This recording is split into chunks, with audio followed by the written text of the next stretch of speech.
Saat-saat ini kita mulai masuk dalam masa-masa politik toh. Ayat-ayat suci itu mulai dihambur-hambur. Banyak kebaktian, kegiatan. Orang-orang yang memiliki kepentingan dia bilang ini mesti terlibat ya. Bahasa yang begitu suci. Ini kita harus memberikan bantuan. Pokoknya yang real, yang buat orang senang. Sementara kita orang kecil dengan keterbatasan pemahaman, ini orang ini baik. Kita pilih dia sudah.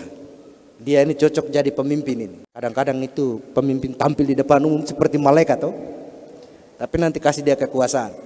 Setelah dapat kekuasaan bisa jadi mulai dari pimpinan sampai tukang babat rumput itu orang sendiri.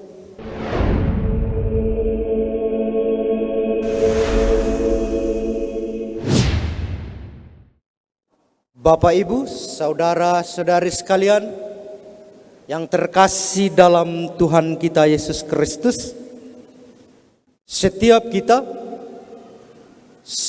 orang memiliki pemahaman, memiliki pengetahuan, memiliki pengenalan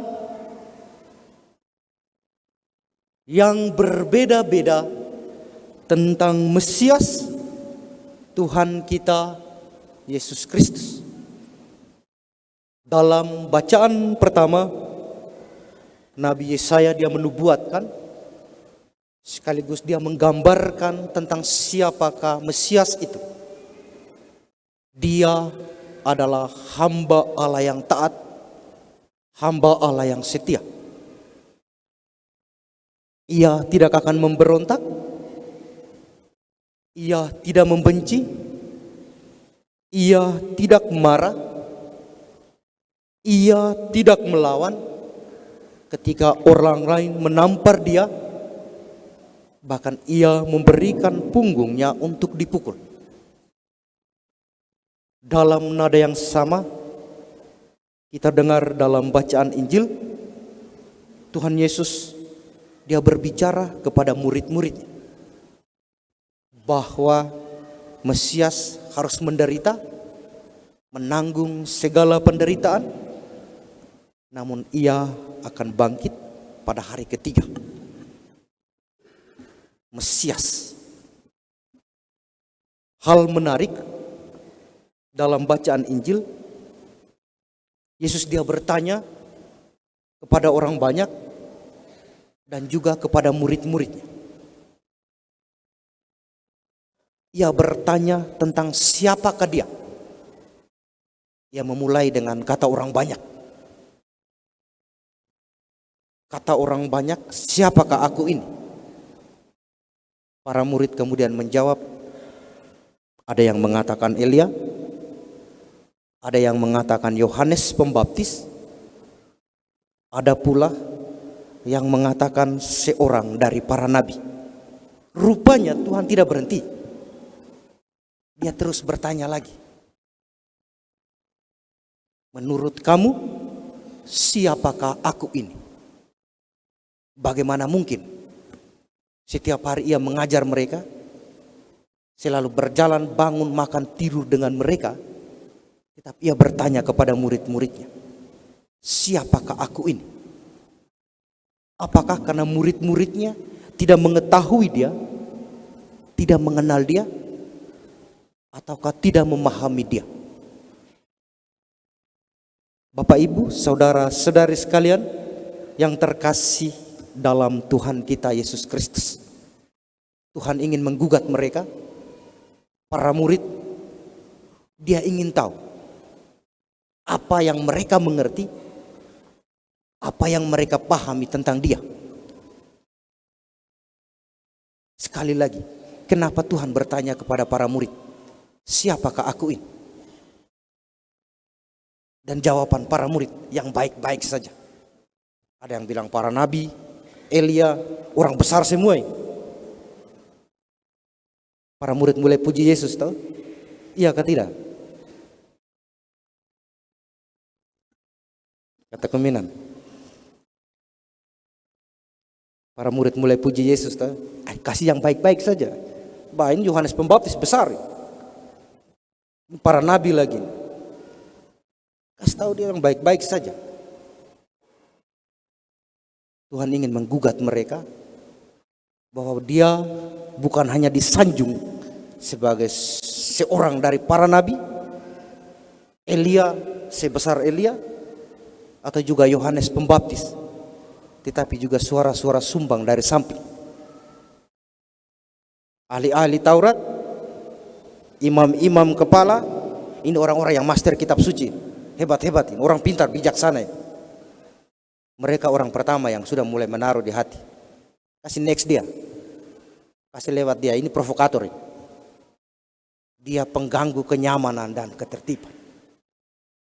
Orang-orang besar mulai berpikir ini kita punya kepentingan politik di negara kita ini akan hancur.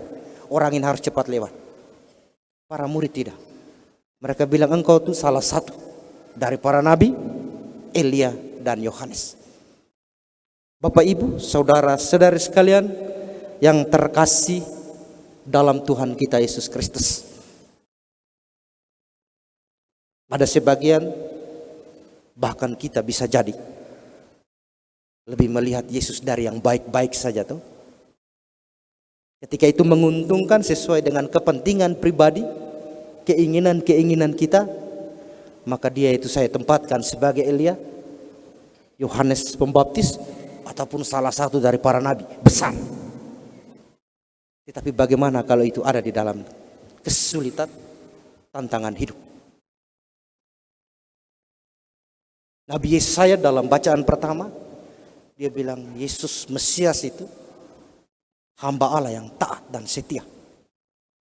Ia menerima segala tantangan, ia menerima segala cobaan, siksaan, deraan, tanpa balas dendam, tanpa punya niat untuk balik melawan atau melawan kejahatan dengan kejahatan. Ia tetap setia dengan menerima sambil percaya bahwa kekuatannya ada pada Allah. Bapak Ibu, saudara-saudari sekalian yang terkasih dalam Tuhan kita Yesus Kristus. Kita ada dalam zaman di mana kalau orang punya kepentingan kita gugat, kita akan hidup tidak aman-aman. Di tempat kerja, bahkan di dalam rumah tangga, kepentingan bapak kalau diganggu oleh mama bisa jadi konflik. Dalil-dalil kitab suci, ayat-ayat suci itu akan selalu dipromosikan, akan selalu ditawarkan dengan tujuan dan kepentingan tertentu. Dalam bacaan kedua, dalam surat Rasul Yakobus, iman tanpa perbuatan pada hakikatnya mati. Tuhan Yesus menggugat para murid bahwa jika engkau ingin mengikuti aku, percaya kepada saya, percaya kepada pengajaranku, jangan pernah menolak penderitaan. Karena itu adalah bagian dari salib. Petrus lagi-lagi tampil sebagai pria pemberontak. Dia juga yang puji Yesus sebagai Mesias. Mungkin tidak sampai 5 menit atau 3 menit atau 1 menit ya. Ketika Tuhan mulai bicara tentang penderitaan, oh Pak Bos langsung tarik. Jangan kau bicara yang itu, yang baik-baik saja. Kau Mesias toh? Saya bayangkan percakapan mereka. Waktu Tuhan bilang siapa yang mau mengikuti aku, dia harus menyangkal diri. Itu dia langsung tarik. Percakapan sederhana, dia bilang jangan kau bicara yang itu, kau bicara yang lain saja. Ini kami sudah percaya kau ini Mesias ini. Kami sudah percaya nanti kau bisa buat banyak hal ini. Baru kau bilang kau menderita, kau mati lagi. Baru nanti siapa yang mau ikut kau? Pikiran manusia. Tuhan tahu itu. Sehingga Tuhan bilang, "Enyalah engkau iblis, sebab engkau tidak memikirkan apa yang dipikirkan Allah, tetapi engkau memikirkan apa yang dipikirkan manusia." Seringkali dalam hidup pertimbangan-pertimbangan manusiawi itu bisa menggagalkan, bisa mementalkan seluruh iman dan kepercayaan. Iman tanpa perbuatan pada hakikatnya mati. Kita boleh percaya pada Tuhan, sungguh percaya ini. Saya sudah dibaptis, semua aja. Saya sungguh-sungguh sangat percaya kepada Tuhan. Ujilah dengan pekerjaan, ujilah dengan kekuasaan, ujilah dengan harta kekayaan. Apakah masih setia atau berbelok?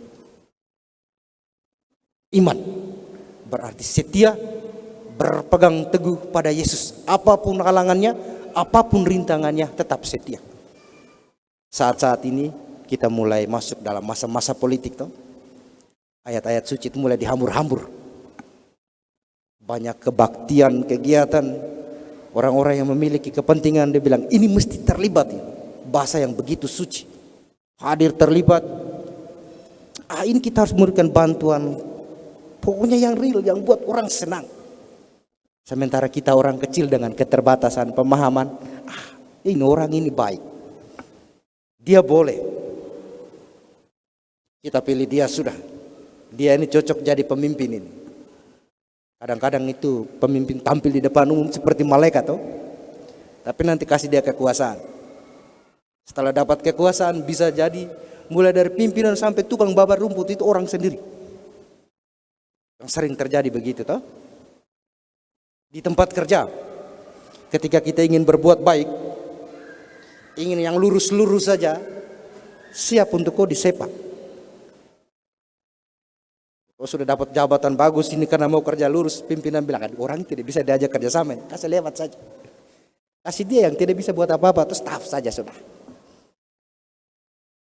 Di dalam rumah tangga ini bapak punya kepentingan ini, saya mau didik anak saya ini jadi tentara supaya dia jadi kesatria. Mama bilang tidak, kita harus didik dia dari yang kecil-kecil, dia punya iman yang baik, kemudian dia memilih. Bapak bilang, mama kok tidak tahu barang itu, bapak yang tahu. Kepentingan bapak tuh, supaya bapak diagung-agungkan, bapak dipuji-puji. Hidup dalam rumah tangga, bapak bilang, anak kau bangun pergi ke gereja, tapi bapak kok next tidur. Lalu kemudian mama bilang, bapak kau suruh anak pergi ke gereja, tapi kau sendiri tidur.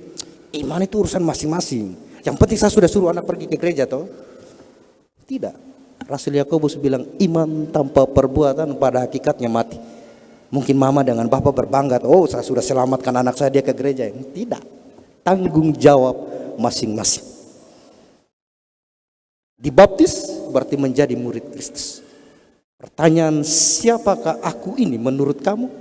Bukan hanya berlaku bagi para murid, tetapi juga bagi kita sekalian.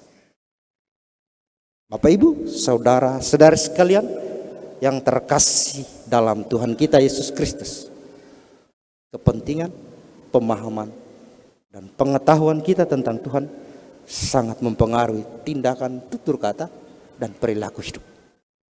Jika kita memahami Yesus dengan benar, mengenali Dia sebagai Tuhan dan Juru Selamat kita, kita akan menerima Dia sepenuh hati, baik dalam keadaan sukacita maupun dalam keadaan duka cita. Tetap setia bertahan padanya.